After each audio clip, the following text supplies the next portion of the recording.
धनबाद सदर अस्पताल अब अपने नए अंदाज में नजर आने लगा है। पहले जहां इक्के दुक्के मरीज ही नजर आते थे, वहीं इलाज की सुविधाएं बढ़ने पर मरीजों का भारी तादाद में सदर अस्पताल की ओर रुख होने लगा है। अब यहां लीवर प्रोफाइल के तहत total bilirubin, direct bilirubin, indirect bilirubin, SGOT, SGPT, ALP, total protein, albumin तथा ग्लोब्यूलिन का टेस्ट उपलब्ध हो गया है। वहीं किडनी प्रोफाइल में creatinine, urea, uric acid, sodium, potassium व क्वालिफाइड लिपिड प्रोफाइल के तहत cholesterol, triglyceride, HDL, LDL, VLDL की सुविधा भी उपलब्ध है। इसके अलावा पैंक्रियाटिक एंजाइम के तहत amylase, lipase, serum calcium, LDH तथा हेमेटोलॉजी में CBC, TLC, DLC व हेमेटोक्रिट टेस्ट की सुविधा उपलब्ध कराई गई है। वहीं उपाधीक्षक डॉक्टर संजीव कुमार ने बताया कि अब सदर अस्पताल आने वाले मरीजों को उपरोक्त टेस्ट कराने के लिए बाहर जाने की जरूरत नहीं पड़ेगी। उपरोक्त सारे टेस्ट अब सदर अस्पताल में ही निःशुल्क किए जाएंगे। इससे पहले सदर अस्पताल में haemoglobin, viral marker, malaria, dengue, chikungunya, blood sugar, thyroid इत्यादि की टेस्ट की सुविधा थी, परंतु अब यहां उच्च गुणवत्ता के बायोमेट्रिक्स, सेमी ऑटोमेटिक एनालाइजर इत्यादि उपलब्ध है, जिसमें यहां आने वाले मरीजों के लिए विभिन्न तरह के टेस्ट करने की सुविधा है। दिव्यांग बच्चों और बुजुर्गों के लिए नियमित जांच शिविर भी लगाए गए हैं। डालसा यानी धनबाद जिला विधिक सेवा प्राधिकार के तहत 6 से 20 जुलाई तक आयोजित शिविर के तहत सदर अस्पताल में लगाए गए विशेष कैंप में भारी संख्या में दिव्यांग पहुंचे। ये 15 दिवसीय कार्यक्रम 6 तारीख से हम लोग का चालू हुआ है, 20 तक चलेगा। और इसका उद्देश्य जितने भी दिव्यांग जो हमारे यहाँ पर धनबाद जिले में है बच्चे हैं, उनका आधार कार्ड बनाना, उनको आइडेंटिफाई करना और फिर बाकी जो गवर्नमेंट स्कीम्स हैं उनसे जोड़ने का हम लोगों का एक उद्देश्य है। उनको जोड़ के उनको उचित लाभ जो उनको मिलना है पहुँचाएंगे। रुझान देखने को मिल रहा है और कितनी जागरूकता देखने को मिल रही है? जागरूकता तो है और भीड़ भी काफ़ी लग रहा है और रुझान भी अच्छा ही आया है, लेकिन एक्सपेक्ट करेंगे कि और भी जितना पर जो सुदूर इलाके के बच्चे हैं, जो परिवार हैं, जिनके घर में इस तरह के बच्चे हैं, वो लोग भी इस मुहिम में जुड़ेंगे और उसका लाभ उठाएंगे। और अभी तक हम लोगों ने 100 तो पार किया है और भी और बच्चों को हम लोगों ने चिन्हित किया है, तो आंकड़ा 300 के पार जाएगा। कोई टारगेट सेट किया है आपने?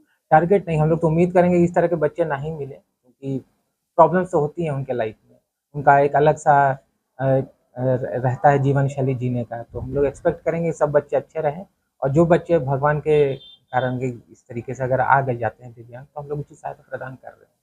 आने वाले दिनों में इसको लेकर के और भी कुछ प्लान्स हैं आपके? सदर अस्पताल में तो हर थर्सडे को ये लगता ही है, तो हम लोग एक्सपेक्ट करेंगे कि इसका जानकारी हम लोग आप लोग के माध्यम से हम लोग सबको देना चाहते हैं और इसका लाभ उठाएं। आज तो भीड़ ज़्यादा है, बहुत लोगों का हो सकता है नहीं बन पाएगा, अगले थर्सडे आके इस मुहिम का लाभ उठा सकते हैं।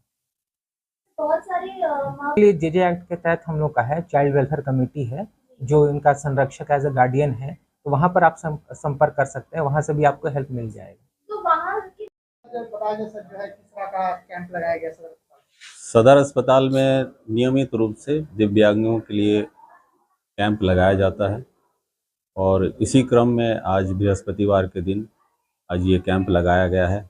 आज विशेषकर डालसा के इनिशिएटिव से ये कैंप लगाया गया है और इस कैंप में जितने भी दिव्यांग व्यक्ति हैं, चाहे वो बच्चे हों चाहे बुजुर्ग हों, उनका जांच किया जाता है।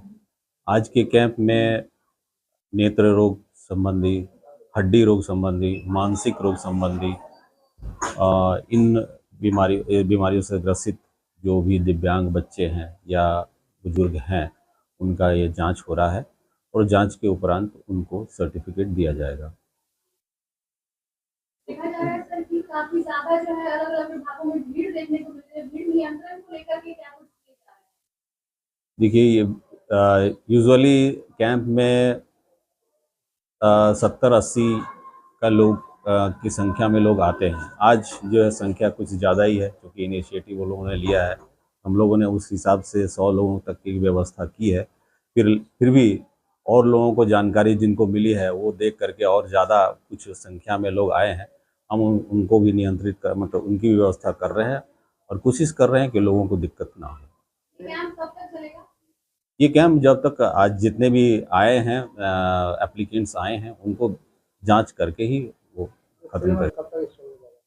एक्सरे मशीन इस अस्पताल में अभी 3 एक्सरे मशीन सरकार द्वारा प्रोवाइड किया गया है, उसको जल्दी हम लोग इंस्टॉल करेंगे। जगह चिन्हित हो चुका है, क्योंकि 3 फेज लाइन का कनेक्शन का प्रॉब्लम है, क्योंकि उसे अलग से लोड चाहिए होता है, तो उसका भी काम हम लोग प्राक्कलन दी गई है और वो अप्रूव भी हो गया। जल्दी कुछ दिनों में वो हो जाएगा और इसकी एक्सरे मशीन इंस्टॉल हो जाएगी।